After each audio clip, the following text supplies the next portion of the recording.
Welcome back, everybody. It's been a while since I put a video out there. Me and my wife got this dog, and man, it has been a full-time job taking care of this dumb thing. It's Satan's child. That's all there is to it. Anyway, I got a brand new camera, so I'm using my GoPro Hero 10 for the first time. So I'm just taking it for a test drive here tonight and see how I like it. It's got a front-facing screen so I can see myself, so I can do better vlogging. I'll keep myself centered on the screen. The lens has got a hydrophobic type of a film on it as well. So when I take the see-do out, I got the camera mounted on, and I get some water splash or something on the lens. This coating will help shear away the droplets of water. In the past, with I had a Hero 7 Silver. That's my latest camera that I had. And whenever I would get water spots on it, it'd drive me up a wall, and I go back and watch the videos, and I see a big water spot on there, and you're watching this video, and it's got water spots, and it's blurry, and it's just, dang it, drives you up a wall. I've tried Rain-X and stuff like that, and everybody else has too. Different coatings to put on there, and it just doesn't really do a good job of shedding the water like we want it to. The best thing that anybody's come up with is the simplest thing is you physically lick the lens of the camera. You take a camera, give it a lick, and dump it back in the water or something like that. That kind of thing, and it makes a difference, man. It would shear the water off a lot better. It's not a permanent fix, but they'd do it for for a little while, several minutes at least anyway, before you have to do it again. So it's got a coating on it that's going to help with that. It's got a faster processor. You people won't notice the difference, but I will when I'm processing videos.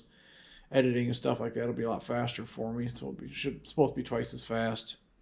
I almost always record in 1080 for two reasons. Number one, it speeds up the processor as opposed to 4K. It takes a lot more energy, power, whatever you want to call it, memory to record in 4K. So I would just stick with 1080. It was good enough for what I wanted to do. And then also, because 4K takes up so much more memory, I couldn't get as much stuff on my memory card. Couldn't get as much video on my memory card. Not that it was a problem anyway. I got pretty big memory cards that I run, but I didn't want to run out of memory on my cards, so I just stuck with 1080, and I'd get 2 hours worth of recording time out of it. What else is there?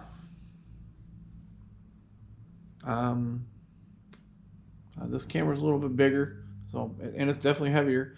It's got an interchangeable battery. I had a Hero 7 Silver, which is quite a bit different than a Hero 7 Black.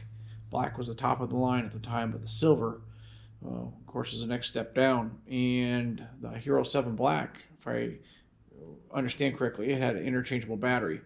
You could take the battery in and out. Hero 7 Silver did not have that. The battery's built in, and it stayed in. So whenever I got done, like if I started out here on the water, and I would go 12 miles upriver, turn around and go 30 miles downriver, turn around and come back. It's hour 45 minutes worth of recording. That battery's about dead. Well, if I wanted to keep recording something and I didn't have an interchangeable battery, my battery dies in my camera, I'm done. I gotta physically charge the camera, plug it in and charge the camera, and I can't do any more recording until the camera takes a charge again. Well, this way here with spare batteries, if my battery dies, pop that one out, put a new one in, and keep right on rocking, and go ahead and throw the other one on the charger. So that part's going to be really nice for me too, to have a battery that's interchangeable. But other than that, I'm sure there's a lot of little nuances in the software that's going to be better for me, and better for the viewer too as well. So I'm looking forward to seeing 4K video, 60 frames per second. And I think this goes up to 240, maybe 1080 at 240 frames. So I might be able to get some pretty cool slow motion shots too. Some pretty clear slow motion shots. If that's the case, I have to do some more research on that. But if that's the case, I'm going to definitely, like a waterfall or something like that. That'd be cool to see in slow motion. So anyway, those are the little nuances about this camera that I'm going to like, I think, and hopefully it'll make it a lot more enjoyable experience for everybody out there. But anyway, that's all I got. I'm about to fall asleep, man. I wake up at 4 o'clock every morning, and whew, where's the guy out by Friday? Tomorrow's Friday, so I'm looking forward to sleeping in on Saturday maybe. But anyway, that's all I got, and that's all I can think of. Until next time, we'll talk to you later. See ya.